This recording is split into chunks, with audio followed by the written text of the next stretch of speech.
তো দেখি খুব ভালো উলু দিস, কোত্থেকে শিখলি? একেবারে পাকা বুড়ি। দিদি মেয়ের কান্টি দেখো, এমন করে উলু দেওয়ার জন্য এ বাড়ির কত জনমের বউ। ও মা, এ আবার কি কথা গো কুড়িমা? জানা নেই শোনা নেই কুড়িয়ে পাওয়া একখানা মেয়ে, সে কিনা হবে আমাদের বংশের বউ। সত্যি কুড়িমা, তুই মাঝে মাঝে এমন একখানা করে কথা কই পেলো নে। বড় খুকি, আমি কিন্তু রঙ্গ করে কথাখানা কইলুম। তুই সরজ, তোরও যেমন কথা, তুই পদ্মর কথা ধরতে গেছিস। ও তো সবটাতেই রাগ, কারণেও রাগ, অকারণেও রাগ। মথুরবাবু, মথুরবাবু, এই যে ছোট খুকি, মথুরবাবু কি ওপরের ঘরে আছেন? মথুরবাবুকে শিগগির নিচে আসতে বল, দারোগাবাবু এসেছেন। কি দারোগা? দারোগা কেন এসেছে মাধব? বড় মা, দারোগাবাবু বলছেন কেউ নাকি নালিশ করেছে আমরা ওখান থেকে আশালতাকে লুকিয়ে চুরি করে এনেছি। বড় মা, তুমি ও নিয়ে কিছু ভেবো না, আমরা দেখছি। কি রে ছোট খুকি, যা। মাধব, মাধব, মাধব, শুনলাম বাড়িতে দারোগা এসেছেন, নাদা বলছিল। হ্যাঁ হ্যাঁ মথুরবাবু, আপনি একটু আসুন না। ও হ্যাঁ হ্যাঁ, চলো। দাঁড়াও মাধব, দারোগা বাবুকে এখানে একবার ডাক। সে নিজে চোখেই এসে আশাকে দেখো। ঠিক আছে বড় মা।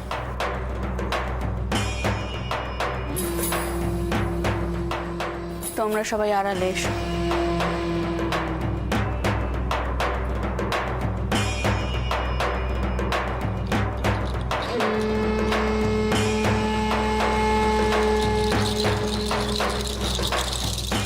আমিও জানতে চাই এই অনাসৃষ্টি নালিশ কে করলো।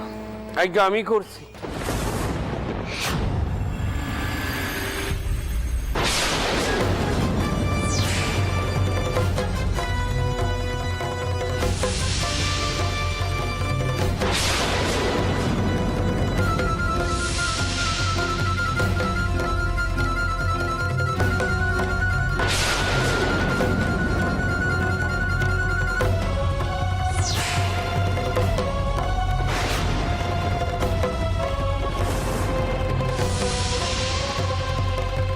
আপনি আবার যানবাজারে পা রাখার সাহস দেখালেন রামনতন বাবু। আজ্ঞা সাহস করতে হলো। হরিনাথ হলো গিয়ে আমার পোজা। হ্যাঁ, তা পোজার বিপদে আপদে যদি জমিদার না খাড়ায় তা কে খাড়াইবে কর? দারোগা বাবু, এই হইল গিয়া হরিনাথের ভাইজি। কি হরিনাথ ক? আগে আমি ভাইজিরে নিয়া বর্ধমানের দিকে কামে আইছিলাম। ভাইজিরে একখানে রাইখা জল আনতে গেছিলাম। আইসা দেখি ভাইজি নাই। চতুর্দিকে খবর করলুম, কেউ কিচ্ছু কইতে পারলো না। আসার খুড়িমা তো কাইদা কাইদা এক শেষ। শেষে জমিদার মশারে ধরলাম। আর জমিদার মশাই যখনই জানতে পারলেন যে জানবাজারের রানীমা আপনার ভাইজিকে আশ্রয় দিয়েছেন, নিজের কাছে রেখেছেন, তখনই মনে হলো সবাই মিলে এসে যদি এ বাড়িতে নালিশ করা যায় তাহলে এ বাড়ির প্রত্যেকে ভয় পেয়ে যাবে, তাই তো?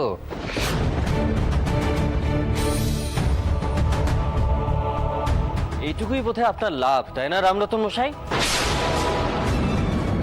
তা এর জন্য কত টাকা দিলেন জমিদার বাবু? কারণ রানীমার কোনো ক্ষতি করা তো দুম করে সম্ভব নয় দারোগা বাবুর পক্ষে। আপনি বোধহয় এখানে নতুন ডেপুটি এসেছেন, তাই না? দাঁড়াও মতুর, দাঁড়াও। তার রামরতন বাবু, আপনার পেজা মানে হরিনাথ তার ভাইজিকে ফেরত নিয়ে যাবে, এইটাই আপনি কইতে চাইছেন তো?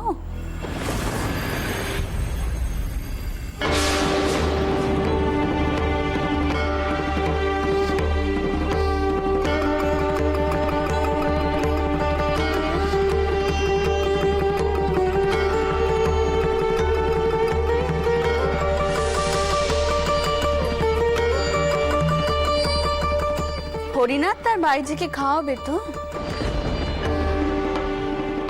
ওর খুড়িমা ওকে আর মারধর করবে না, আগে তা কথা দিন।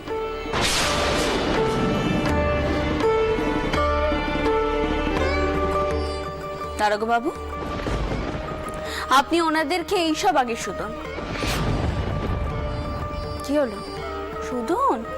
বাপ মা মরা মাইয়াটারে কোলে ফিটটা করে মানুষ করছি, দোষ করলে নয় একটু মারধর করছি, তা বলে কি তারে ভালোবাসি না? রানিমা, রানিমা, আমি প্রথমটাতে আসতে চাইনি, এনারা জোর করলেন তাই।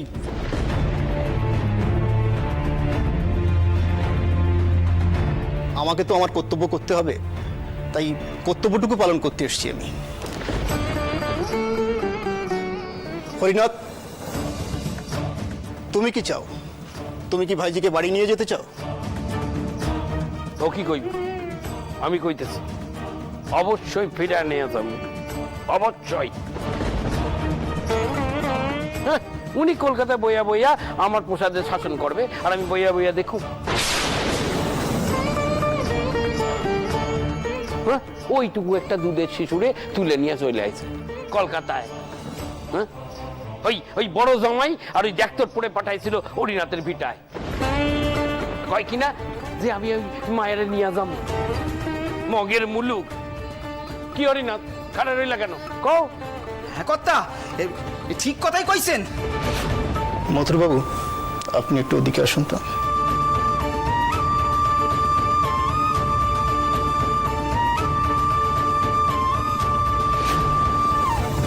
দেখুন রামরতন বাবু, আমাদের এইভাবে বদনাম করে আপনার কিন্তু কোনো লাভ হবে না, আপনি এটা ভুল করছেন। আপনি চুপ করে থাকেন, চুপ করে থাকেন।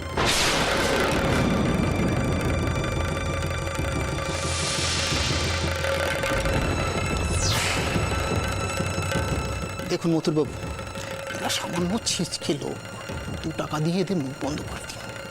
আমি রামরতন বাবুকে নিয়ে এখান থেকে চলে যাচ্ছি। এখানে চেঁচামেচি না করে এদেরকে বিদায় করুন, নাহলে বাইরে গিয়ে রানীমার বদনাম করবে। সামান্যতম বদনামও আপনাদের মতো পরিবারের ক্ষতিকারক। ঠিক কথাই বলেছেন। রামরতন বাবু, আমি এদের বিরুদ্ধে অভিযোগ আনবো, অপহরণের অভিযোগ।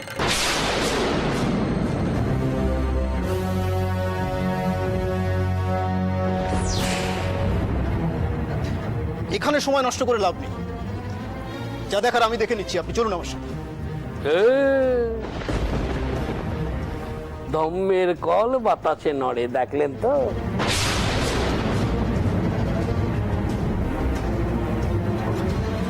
এসব দারোগা বাবু কি বলছেন? হ্যাঁ, আর মা এত বড় মিথ্যাচার আমরা কি মেনে নেব? আপনারা মানতে হইব না। আমি কিন্তু ছাড়ুম না আমার পূজার উপর অত্যাচার।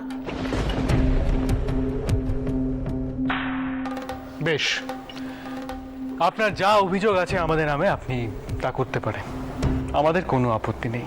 করুন, ছাড়ুম না। আপনাদের মান সম্মান সব ধুলোয় মিশাই দিয়া তবে আমি ছাড়ুম। হরিনাথ চল।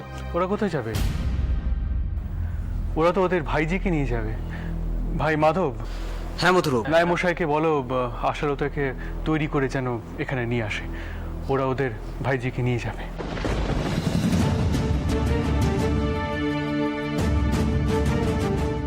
রামরতন বাবু, অভিযোগখানা বেশ পাকাপোক্ত করে নথিভুক্ত করতে হবে তো, চলুন আমার সাথে। চলেন। হরিনাথ, তুমি তোমার ভাই জিরে লইয়া কোতোয়ালিতে আইসো। চল।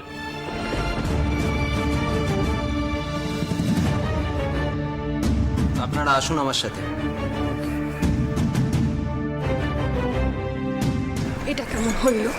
জমিদার মশাই যে কইলেন টাকা পাবো, উল্টে মেয়ে দাঁড়িয়ে তো কষাই দিচ্ছে। তাই তো দেখছি। কি হলো, এখানে দাঁড়িয়ে আছেন কেন? আসুন।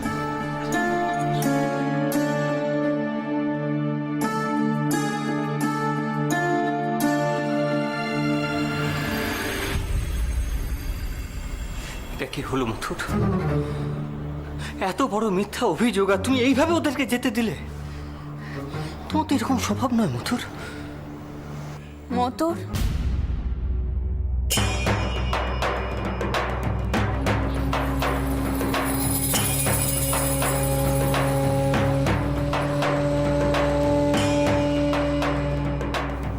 দারোগা কি কইল?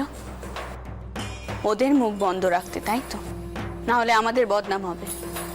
হ্যাঁ মা, শুধু শুধু বদনাম হতো, সমাজ আপনাকে কোণঠাসা করতো, আর বাবা মশাইয়ের সুনামে দাগ পড়তো। কারণ আমরা যেটা করেছি তা আইনের চোখে ঠিক নয়, আর ঠিক এটারই সুযোগ রামরতন বাবু নিতেন। কিন্তু মথুর, ওরা তো আশাকে শুধু ফেরত নিয়ে যেতে আসেনি, ওরা আশাকে নিয়ে গিয়ে মারধর করতো, কেটে দিত নে। মা, কিন্তু তারা আশালতার অভিভাবক। মা, তবে আপনি চিন্তা করবেন না, আমি ওদের দিয়ে সব লেখাপড়া করিয়ে নেব। আশালতা আপনার কাছেই থাকবে।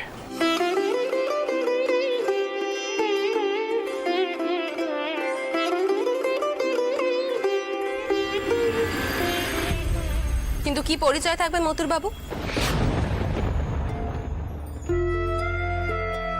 আর লেখাপড়া করার পর যে আশালতার পুরোপুরি এখানে আর আসবে না, সেই ব্যাপারটা কি কোনো ঠিক আছে? বারন্ত বয়সের মেয়ে আজ বাদে কাল বিয়ে দিতে হবে, এত ঝোঁক কি আমরা কেন নিতে যাব বাপু? আমার মনে হয় আশালতাকে ওর কুড়োকুড়ির সঙ্গে ফেরত পাঠিয়ে দেওয়া উচিত। আর তাছাড়া আশ্রিতের সংখ্যা তো কিছু কম নয় এই পরিবারে। অভিভাবক থাকা সত্ত্বে আমরা আরো একজনের দায়িত্ব কেন নিতে যাব? এরপর একে নিয়ে একটা ঝামেলা বাঁধবে। আর এটা তো সত্যি, ওকে তো আমরা এভাবে রেখে দিতে পারি না।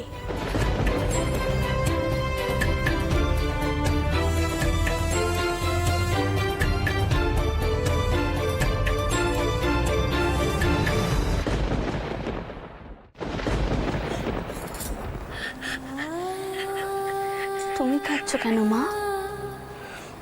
তোমার এই দেবমা তো আছে, তোমাকে যাতে সব অধিকার নিয়ে আমি রাখতে পারি সেই ব্যবস্থাই আমি করছি। কাঁদেনি। মথুর, তুমি একবার প্যারিকে ডাক দাও তো, তাকে কও যদুকে নিয়ে এখানে আসতে। মা, আমি ডাকছি।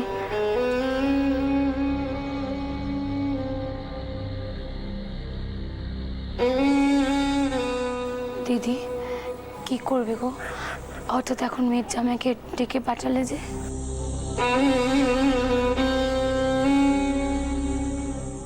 মা,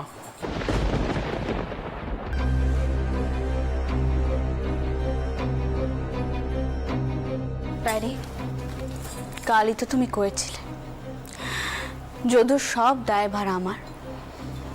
তুমি তোমার বাবা মশাইকে সব কথা বুঝিয়ে কইবে, করেছিলে তো? হ্যাঁ মা, বুঝিয়ে বলবো, কিন্তু এখন এসব কথা হচ্ছে কেন? কিছু ঘটেছে? তাহলে প্যারি, আমার নাত বউ নির্বাচনের দায়টাও নিশ্চয়ই আমার ওপরই। আর আমি চাই এই মেয়ে আমার নাত বউ হোক।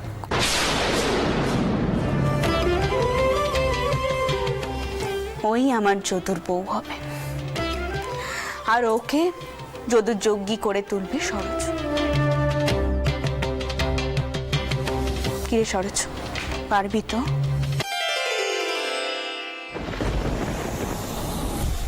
মা, তোর মাথাটা কি একেবারে খারাপ হয়ে গেছে? হ্যাঁ, তুমি কি এখন সকলে জীবন নিয়ে ছেলে মিলে খেলতে চাইছো?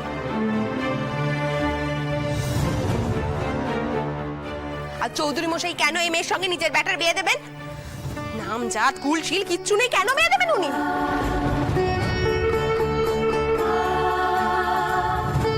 পদ্ম, ওর সবচেয়ে বড় পরিচয় ও আমার যদুর পেরান রক্ষে করেছে। স্বয়ং গোপীনাথ ওকে আমার কাছে পাঠিয়েছে। আজ হয়তো ওর কিচ্ছুটি নেই, কিন্তু একদিন যে ও এই বাড়ির নক্কি হয়ে উঠবে নে, তা কি আমরা কেউ কইতে পারি?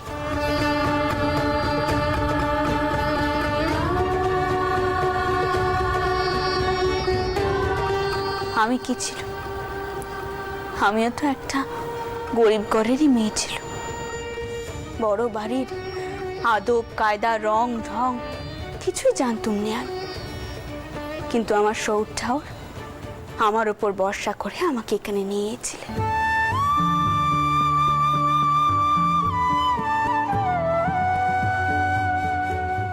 তাও তেনার সব থেকে আদরের ব্যাটার জন্য। আর তাই আমি আজ এখানে।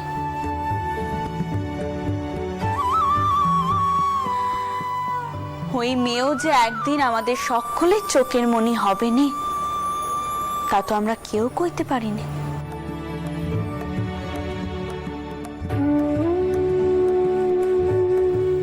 প্যারি, হ্যাঁ মা। বাবা, এই বিয়েতে তোমার কোনো আপত্তি নেই তো?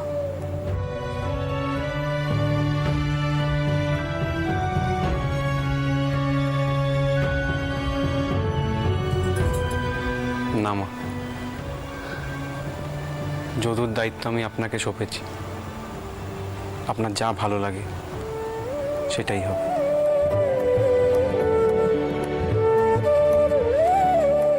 প্যারি, তোমার এই বর্ষার কথা আমি সারাটা জীবন মনে রাখব। আর আমি তোমায় কথা দিচ্ছি, যদুকে আমি মানুষের মতো মানুষ করে তুলব। সে খুব সুখী হবে, তুমি দেখো। যদু, এসো। আশা, মায়ের দিকে এসো তো।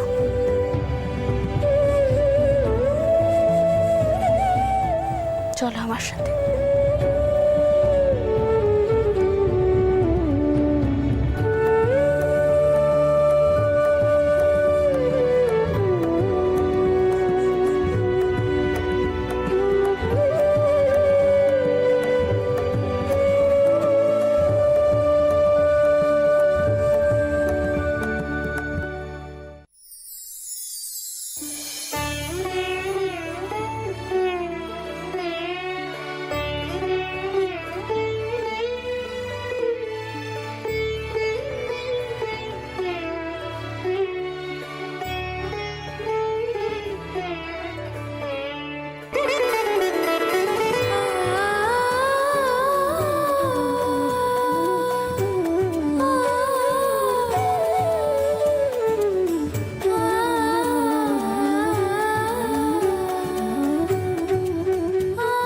এসো দেখি, এসো যদু, এসো।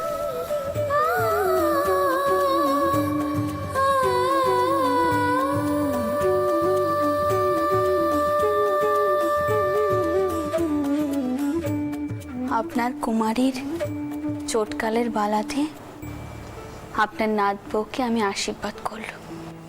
আপনি ওপর থেকে ওদের আশীর্বাদ করুন।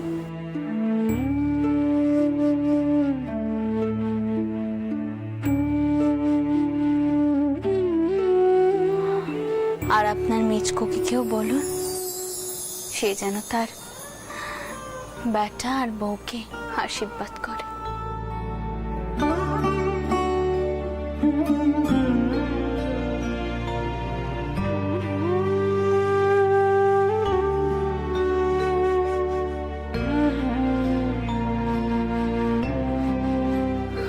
আশা, এখন থেকে তুমি এই সংসারের মান। তোমার এখন থেকে একটাই পরিচয়, তুমি কুমারীর বেটার বউ। হ্যাঁ মা, এই কথাখানার মর্যাদা সব সময় রাখবে, কেমন?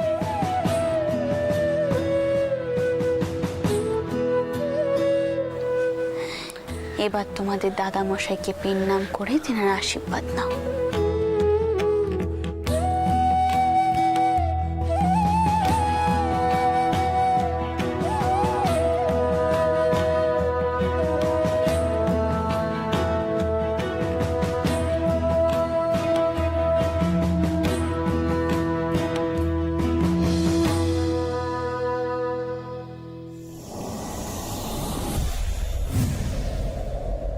কেটে যায় বেশ কয়েক বছর। রানীর সব থেকে আদরের ধন তার কুমারীর বেটা যদুনাথ বড় হয় ধীরে ধীরে। আশালতাও বেড়ে ওঠে। কুমারীর মতো যদুকে ছেড়ে গেছে যদুর পিতা প্যারীমোহনও। পিতৃমাতৃহীন যদুনাথের বিবাহ হচ্ছে আশালতার সঙ্গে।